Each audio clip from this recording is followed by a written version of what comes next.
This is a reminder for IFL TV, proudly sponsored by Everlast in 4K, HD 4K, whatever it is. I'm joined by Dean Whyte with Big Ben behind him. What's happening on this late Sunday afternoon? I'm in the big bad city of London town. You know what I mean? They got my back, man. So we just here chilling, you know what I mean? Reminiscing of yesterday and the excitement, the sighting, atmosphere, the cauldron of the Tottenham Hotspur ground. It was mind chilling and tingling. The atmosphere, the crowd was amazing, electrifying, and man, it was just great to be part of that history. Being in that arena, the fans, the UK fans, man, they're just the best, man. Dean, would you say that was an easy night for OLEKSANDR USYK? I don't believe so. If you look at his face, that would not suggest so. You know, a lot of people have a story and opinion, but I feel like his face tells the story of how the fight was. There's many a suggestion, and a lot of people are giving a lot of credit to Usyk. Yes, he did some good stuff in there. Yes, we spoke about this before, about his experience, you know, as an amateur, as a professional. He actually had I think, what did Joshua say the other day, 10 years. I wasn't sure how long, but I know he had a way more extensive amateur career than Joshua, and his experience in the ring doing stuff. And we know he's a wizard. I just feel we need to give more credit to Joshua. I feel he boxed really, really well as far as I was concerned. I feel that was the best jab I've ever seen Joshua have. That jab was consistent. It was in Alexander Usyk's face all night. Joshua's movement was good for a big guy. You know, he moved quite well, and obviously that's why he was tired of fatigue so much. Both guys, I've seen clips of them. They both guys are breathing out their ass. You know what I mean? And it's good. It's good for boxing. It's good for history, and he's got opportunity now to go and make himself three-time heavyweight world champion. But I feel like the scorecards for me, I watched it and I scored it a little bit different. I felt like the scores probably was a bit closer. I don't have an ideal scorecard, but then at the same time, I felt like they were really, really wide. And for all three judges to say unanimous is a bit like, you know, the jab is the most key weapon in boxing. Everyone's got their opinion. I look at things different. I like effective aggression, which Usyk was showing a lot. He was definitely a lot.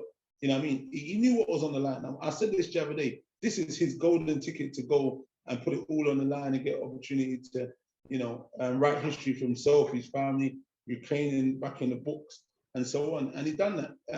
But at the same time, I felt like Joshua, you know, they're both being elite and smart athletes. Joshua had to try and reserve his energy because, you know, obviously in the past he's had issues with stamina and so on, and dealing with someone who moves and thinks and has angles the way Usyk has angles, it was always going to be a difficult night. It was definitely a big super chess match. Like I said, we spoke about it the other day, and I thought Joshua done really well. We never saw none of his major power shots because, you know, I feel like when you throw a right and it's a power shot, you kind of commit to that shot and your body commits to that. And if he missed, I felt like he was going to be countered really, really bad by Usyk, which he was actually. You know, I think that's what done his eye. And that's what it was. And I think that was mainly his fear in that fight. That's why he kind of boxed reserved, tentative, like with the handbrakes on a little bit, because he was mindful of what was going to come back. As I noticed, he was circling away as well from that left hook a lot of the times as well in the night when he was boxing. It was really good stuff he done. I liked what he was doing when he was going to the body, because he slowed Usyk down quite a bit as well. But what Usyk's a very, very clever fighter, and he understands the game. And I said this as well before, previous in the Hunter fight and in the Bradis fight, that he rallies late in the fight and he makes sure he seals the fight and seals the round by rallying 20 seconds, 30 seconds in and showing the judge who's in control, who's the boss, and nicking the round. But I felt like Joshua was listen, for me, you know, a lot of people said, oh, Joshua should have fought and walked forward and imposed himself. I hear that. I definitely hear that in patches where he could have done that, but I also feel like he's probably more concerned about, you know, Usyk setting that trap and countering him. And Usyk stumbled him 2 times, and that was, you know, where the trap. And that's not a lot, to be honest. When you think of Usyk fighting people, a lot of the people, he does really good business and a good number on a lot of people when he sets you trap. one way or the other, within that 12 rounds, them traps work and he catches people. He didn't manage to get a lot of them traps set in, and it didn't work a lot against Joshua. Obviously, he just about saw the belly in the last moments because he was gassed, he was fatigued. He put a lot in there, you know, but I felt like it was an interesting enough fight. He doesn't fight like Derek Chisora, so for people to say, oh, he should have maybe gone there and fought and sat in the pocket and done this, that's not his style. We've seen what Joshua's style is now. He likes to keep it long, he likes to fire the right, and he likes to mix other shots, but he likes to step off and, you know, go, you know, pivot and lateral and so on and so forth. But I mean, I don't know.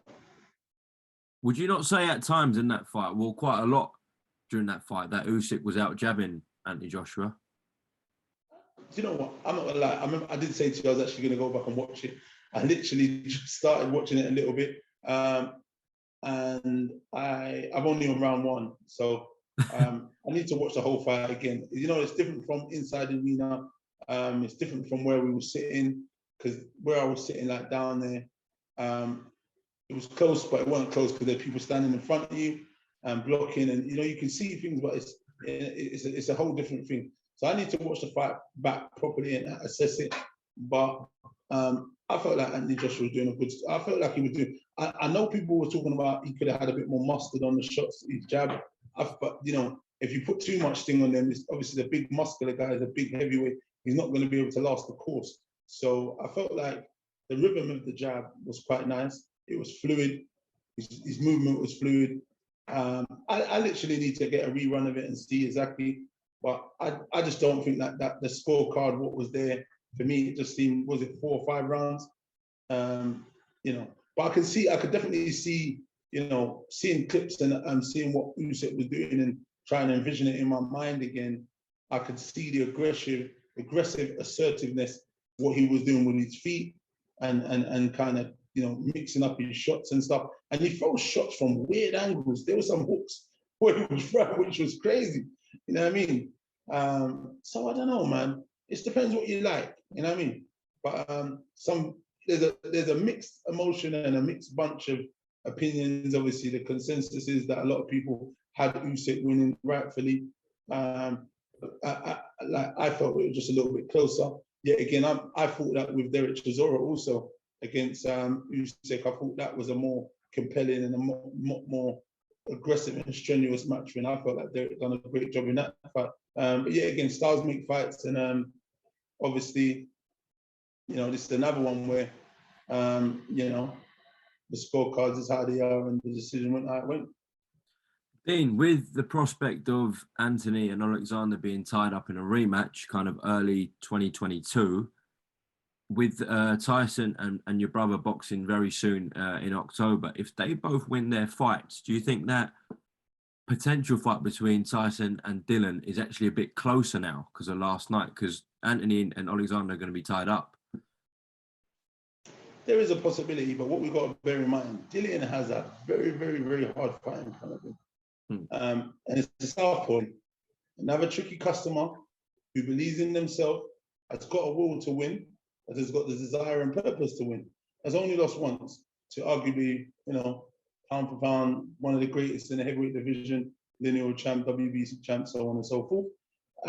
So his only loss is that, and he gave a good account of himself. So, you know, when we're looking at this is no, you know, this is no mug. This is not a pushover. This is not a walkover fight. This, like I said, it shows testament to Dillian and the team that, you know, they said, oh, we're going to look at this guy and we're going to take, you know, this opportunity. But this guy means business. He's been around the sport a long time. He's done great stuff as an amateur. He's got great pedigree. He's boxed, you know, tremendously well. He knows how to box. He knows how to use the ring. He knows how to use the jab. He knows how to move around. It's a hard fight. And I'm sure Dillian knows that. And he's not going to overlook, like he doesn't overlook anyone. But Dillian's a monster, man. The cameraman don't mess around. You know, like, listen, you heard his interview earlier and stuff. He's the son smoke. Them interviews are so funny. He said something about, what did he say? He said, oh, he done it twice, so you want to do it twice. He's a man. Trust me. Dill is fully funny. You know, he don't even try and he just on smoke. But I mean, like, look, I don't know. Look, It's definitely, look, Dill's got a hard fight. I think all of these guys have got hard fights, man. Heavyweight boxing or boxing in general is just hard. You know, Tyson Fury and Wilder, they've got it all to do on October the 9th, and then Dillian. So as fans, look, there's going to be an intriguing, nice month of heavyweight action where the fans are going to be entertained. You know what I mean? But Dillian's fight is definitely a hard fight, and you know, we obviously believe he's going to win and move on, but we definitely don't want to talk about anything past that. But that would come a bit condescending, and that would be like overlooking the opponent that's in front of him. Definitely. We look forward to October 9th and October 30th. Dean, appreciate your time. And thanks very much. We will speak soon, obviously. And obviously, you got your show coming up as well in November. So we'll catch up many times before that, all right? November the 6th. Don't miss it. Log the date. And yeah, tune in. Buy a ticket. Come down if you're available. Dean Whyte, thank you very much. Thanks very much.